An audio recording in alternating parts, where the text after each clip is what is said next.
As we're talking Trump, now the first US president in history to have been indicted, I wonder how it affects your job as you're thinking ahead to 2024. To what extent you feel like US commitments to Canada in the future are just fundamentally more challenging for you to make in an environment where the future direction of the United States might be so very different from where it is presently. So I don't want to be glib, but it doesn't really affect my job at all, since I don't and can't have anything to do with 2024 politics.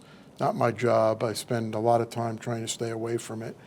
The challenge that Donald Trump presents to democracy in the United States and to relations between the United States and Canada has been omnipresent, having nothing to do with him being indicted.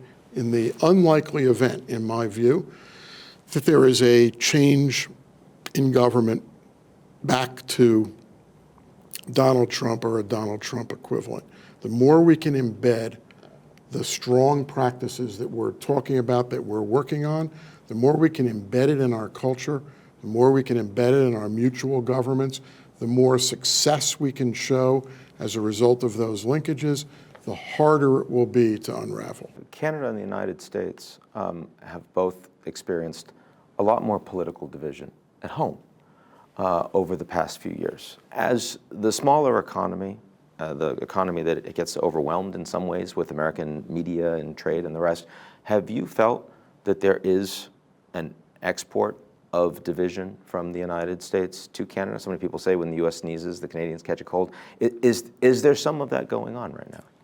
I think it's really hard to say. I will come back to my perception that our society is still recovering from the challenges of the pandemic and how that affected people's lives, how it affected their economic lives, their family lives, their mental health, their sense of sort of community.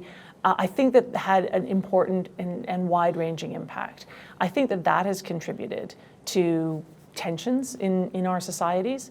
And I think that, yes, Canadians certainly consume American media. The French-Canadian Society consumes French media from France, right? We consume a variety of different medias. And I think that we're seeing across the globe, at least in the medias that our Canadians are consuming, that kind of sense of unease and maybe a little bit of a feeling of unsettledness is a bit everywhere.